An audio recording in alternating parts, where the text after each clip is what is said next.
Hello दोस्तों, मैं हूं रोहित खुराना, आपका होस्ट इंटेलेक्ट डाइजेस्ट हिंदी पे। और ये है इन्फिनिक्स का S5 Pro। ये 10,000 से कम की कीमत पे आता है और इसमें मिलता है आपको एक पॉपअप कैमरा। हाँ, आपने सही सुना, ये 10,000 से कम की कीमत पे आता है और आपको मिलता है इसमें एक पॉपअप कैमरा। S5 सीरीज जो है, जिसमें इन्फिनिक्स S5, S5 लाइट, ये काफ़ी वैल्यू फॉर मनी सीरीज है जो कि इन्फिनिक्स ने लॉन्च करी है और इसमें काफ़ी अच्छे फीचर्स दे रहे हैं काफ़ी सस्ते प्राइसेस में।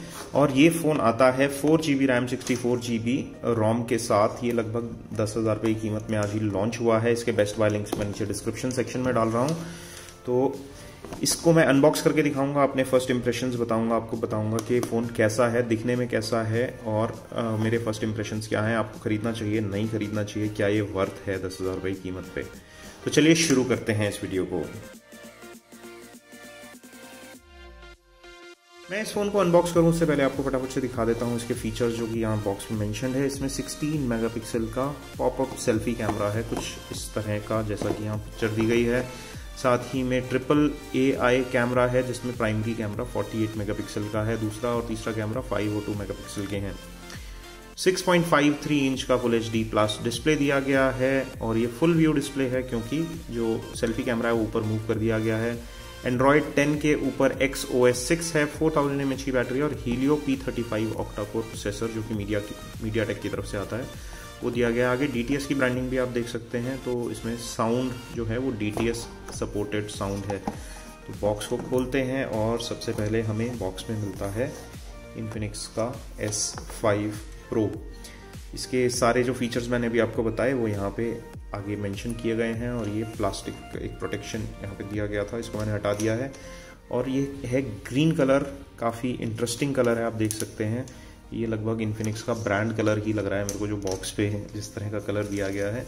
और यहाँ कुछ स्टिकर्स वगैरह लगे हुए हैं, तो इनको यहाँ से हम हटा लेते हैं। मेड इन इंडिया लिखा है, आप देख रहे होंगे। खुशी होती है मुझे मेड इन इंडिया देख के। बेसिकली यहाँ पे असेंबल होते हैं कंपोनेंट्स, अब धीरे धीरे इंडिया में बनने शुरू हो गए हैं। धीरे धीरे मैन्युफैक्चरिंग इंडिया की तरफ आ रही है, जो कि अच्छी बात है। नहीं तो ज़्यादातर फ़ोन जो हैं वो चाइना में असेंबल हो रहे थे अब से पहले तक। तो ये है इन्फिनिक्स का S5 Pro का बैक, आप देख सकते हैं किस तरह से दिखता है। और ये है इसका फ्रंट, मैं आपको डिटेल में दिखाऊंगा, उससे पहले दिखा देते हैं बॉक्स में और क्या क्या है। तो बॉक्स में और देखें तो यहाँ पे आपको मिल जाता है एक बड़ा सा पावर ब्रिक और ये है 5 वोल्ट 2 एम्पियर यानी 10 वॉट का चार्जर है ये। इसको मैं फास्ट चार्जर नहीं कहूँगा, बट ये स्लो चार्जर भी नहीं है। 10 वॉट का चार्जर ठीक ठाक चार्जिंग स्पीड देता है। साथ ही में आपको type A to micro USB data cable मिल रही है और यहाँ पे आपको कुछ और चीज़ें मिल जाती हैं, मैं आपको सब दिखा देता हूँ। इसमें ईयरफोन्स नहीं है, तो इस चीज़ का ध्यान रखिए। ईयरफोन्स आपको अलग से ख़रीदने होंगे, आजकल काफ़ी बजट फ़ोन्स में ईयरफोन्स नहीं मिल रहे हैं।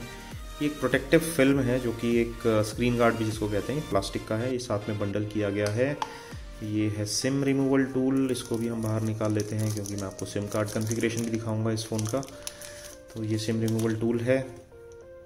यहाँ पे आपको दिया गया है इन्फिनिक्स X क्लब का एक पैम्फलेट, इन्फिनिक्स केयर का एक पैम्फलेट और यहाँ पे यूज़र मैनुअल। इन सब चीज़ों को भी साइड में रख देते हैं। और ये है इसका एक सॉफ्ट सिलिकॉन बैक केस जो कि ऊपर की तरफ आप देख रहे हैं, ये सेल्फी कैमरा के कटआउट के लिए है और पीछे की तरफ भी काफ़ी डीप कटआउट है। यहाँ पे फिजिकल फिंगरप्रिंट स्कैनर के लिए कटआउट दिया गया है और परफेक्ट कटआउट्स दिए गए हैं इसमें कवर में। तो इस कवर को भी हम साइड में रख देते हैं और वापस आ जाते हैं मुद्दे की बात पे, फ़ोन पे आते हैं। तो आइए इस फ़ोन को करीब से देखते हैं। कलर मुझे काफ़ी इंटरेस्टिंग लगा, पीछे ग्लॉसी फिनिश है और इसमें काफ़ी अच्छा एक प्रीमियम टच देने की कोशिश की गई है। यहाँ पे एक फिजिकल फिंगरप्रिंट स्कैनर दिया गया है और यहाँ है AI enabled triple camera setup, जिसमें प्राइमरी कैमरा 48 मेगापिक्सल का है और एक 5 मेगापिक्सल और एक 2 मेगापिक्सल के दो कैमरा, जिसमें सेकेंडरी और टर्शियरी कैमरास दिए गए हैं। राइट हैंड साइड में पावर की है बीच में और ऊपर की तरफ वॉल्यूम बटन है। और फ़ोन के ऊपर की तरफ देखेंगे तो यहाँ पे पॉपअप सेल्फी कैमरा है जो मैं आपको थोड़ी देर में दिखाता हूँ। दूसरी तरफ सिम कार्ड ट्रे दिया गया है, ये ट्रे भी हम फटाफट से पॉपअप कर लेते हैं और दिखाते हैं सिम का कॉन्फ़िगरेशन। और जैसा कि मैंने एक्सपेक्ट किया था, ये ट्रिपल कार्ड कॉन्फ़िगरेशन है, तो इसमें आप 2 सिम कार्ड और एक माइक्रो SD कार्ड डाल सकते हैं। 64GB की इंटरनल मेमोरी ऑलरेडी है, एक्सपैंड करना चाहें तो एक माइक्रो SD कार्ड लगा के उसको और एक्सपैंड किया जा सकता है। थोड़ा सा आगे बढ़ते हैं और देखते हैं कि इसके नीचे की तरफ क्या कॉन्फ़िगरेशन है पोर्ट्स की।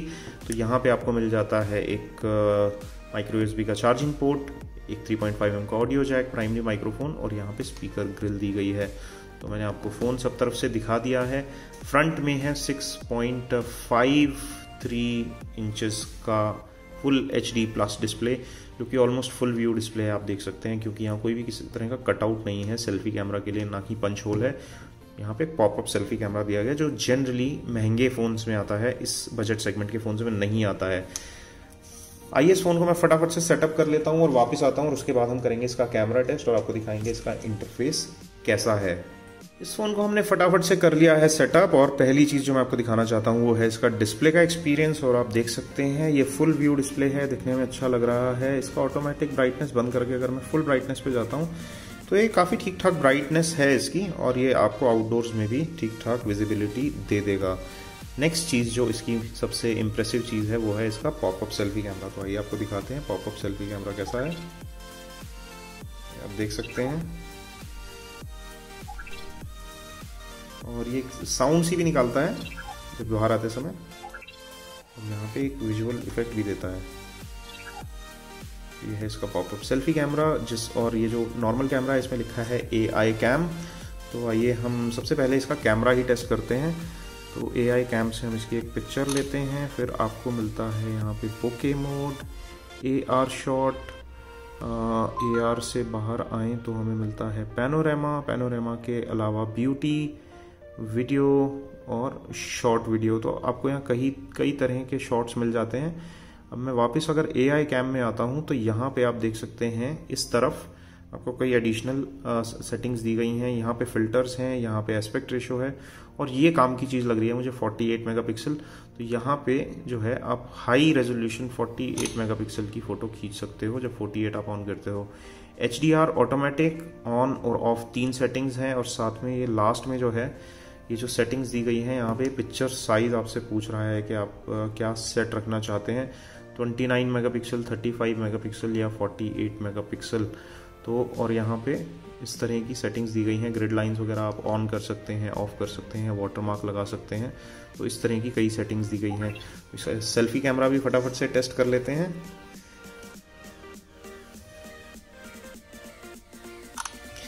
और सेल्फी में भी आप देखेंगे ऑटो HDR का ऑप्शन दिया गया है यहाँ पे, और यहाँ पे शॉर्ट वीडियो, और यहाँ पे video, AI cam, beauty mode और पोर्ट्रेट मोड। फ्रंट में भी पोर्ट्रेट मोड दिया गया है। या कई तरह के आपको मोड्स मिल जाते हैं। ये AR सेल्फी मोड है, और ये वाइड सेल्फी मोड है जिसमें आप कैमरा को रोटेट करके पिक्चर्स लेते हैं। तो आइए हम देखते हैं कि इसके रिजल्ट्स किस तरह के आए हैं। आपको ले चलते हैं गैलरी में।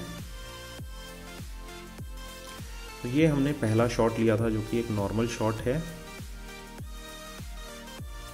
और देख सकते हैं आप यहाँ पे जो कलर क्लैरिटी है और जो डिटेलिंग है वो शॉट की ठीक ठाक है। यहाँ मैं जूम कर रहा हूँ आपको दिखाने के लिए कि कितना क्लोजली जूम कर पाता है और कितनी क्लैरिटी है। अब नेक्स्ट शॉट जो मैं आपको दिखाने वाला हूँ ये 48 मेगापिक्सल में लिया है हमने, और इसमें मैं थोड़ा और जूम कर पाऊँगा, और आप देख सकते हैं इसमें मैं और ज़्यादा क्लोज जा पा रहा हूँ सब्जेक्ट के। तो यहाँ पे ये 48 मेगापिक्सल जो कैमरा है ये उसका कमाल है। अब मैं फ़ोटो इन्फो में जाके आपको दिखाता हूँ। ये 8000 बाई 6000 पिक्सल की फ़ोटो है, 8.32 MB इसका साइज़ है, और ये एक 48 मेगापिक्सल की ट्रू 48 मेगापिक्सल फ़ोटो है। और अगर मैं दूसरी फ़ोटो में जाता हूँ, इसकी डिटेल आपको दिखाऊंगा, तो आप देख सकते हैं ये 2.7 MB की फ़ोटो है, और ये 4:3 ये लगभग 12 मेगापिक्सल की है, क्योंकि ये पिक्सल बिनिंग यूज़ की जाती है इस तरह के हाई क्वालिटी सेंसर्स में। तो 4 पिक्सल्स को जॉइन करके एक पिक्सल बनाया जाता है, उससे क्लैरिटी ज़्यादा अच्छी निकल के आती है फ़ोटोग्राफ में।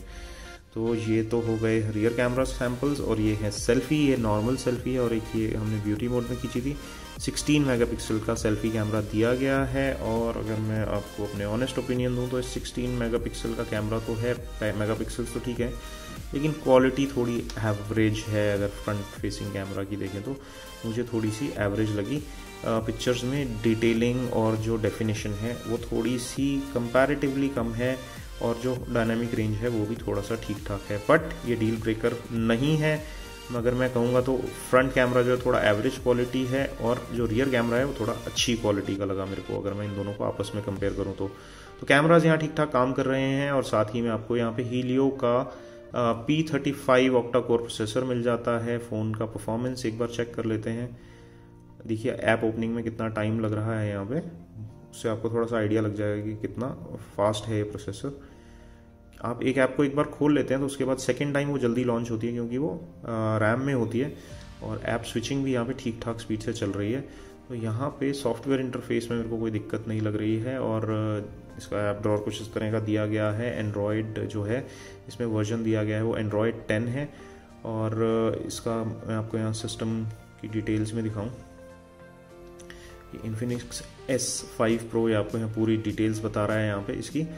तो ये है इन्फिनिक्स का S5 Pro। मैं आपको इसके फिंगरप्रिंट स्कैनर की भी एक बार परफॉर्मेंस दिखा देता हूँ। मैंने इसमें अपना फिंगरप्रिंट रजिस्टर किया है। 1 2 3, ये लगभग आधे से 1 सेकंड के अंदर इसको अनलॉक कर रहा है, जो कि बुरी परफॉर्मेंस नहीं है। इसका जो डिस्प्ले है वो मुझे अच्छा लगा, इसका डिज़ाइन मुझे अच्छा लगा। इसमें 4000 mAh की बैटरी है, पॉपअप सेल्फी कैमरा है, स्टाइल क्वेश्चन में फ़ोन काफ़ी अच्छा है, रियर कैमरा अच्छा है, फ्रंट कैमरा ठीक ठाक है। तो क्या आपको ये 10,000 रुपये में ख़रीदना चाहिए? अब बताते हैं कि आपको ये ख़रीदना चाहिए नहीं ख़रीदना चाहिए। अगर आप शो ऑफ करना चाहते हैं पॉपअप सेल्फी कैमरा इस फीचर को, तो आपको ये 10,000 रुपये की कीमत के किसी और फ़ोन में नहीं मिलेगा। तो अगर आपके लिए जो एक फ्लॉन्ट फैक्टर है वो बहुत ज़्यादा मैटर करता है, तो आपको ये फ़ोन ज़रूर ख़रीदना चाहिए। इसका डिज़ाइन अच्छा है, इसका प्रोसेसर ठीक ठाक है, इसकी जो परफॉर्मेंस है वो भी ठीक ठाक है। 10,000 में आपको फ़ोन्स मिल जाएंगे जो इससे ज़्यादा फास्ट परफॉर्मिंग होंगे, लेकिन उसमें आपको इस तरह का फुल व्यू डिस्प्ले नहीं मिलेगा और इस तरह का पॉपअप सेल्फी कैमरा फीचर नहीं मिलेगा। तो ये फीचर इसको यूनिक बनाते हैं, हटके बनाते हैं इसके प्राइस सेगमेंट में। और अगर आप इसके लिए ख़रीदना चाहते हैं तो ज़रूर खरीदिए। मेरे ख्याल से अभी आपके पास और कोई ऑप्शन भी नहीं है इस प्राइस सेगमेंट में इस तरह के फीचर्स का, जो कि आपको फुल व्यू डिस्प्ले एक पॉपअप सेल्फी कैमरा के साथ दें। तो ये था मेरा honest opinion Infinix S5 Pro को लेके। आपके क्या विचार हैं हमें नीचे कमेंट सेक्शन में कमेंट करके बताइए। वीडियो पसंद आया तो थम्स अप दबाइए, लाइक कीजिए, चैनल को सब्सक्राइब कीजिए और बेल आइकन दबाना बिल्कुल ना भूलें। इंटेलेक्ट डाइजेस्ट के हिंदी वीडियोस देखने के लिए बेल आइकन ज़रूर दबाइए। इस वीडियो को देखने के लिए बहुत बहुत शुक्रिया। आप अपने जो विचार हैं वो नीचे कमेंट सेक्शन में हमसे शेयर करते रहिए। हम आपसे जल्दी ही मिलेंगे अपने नेक्स्ट वीडियो में, तब तक के लिए बाय बाय।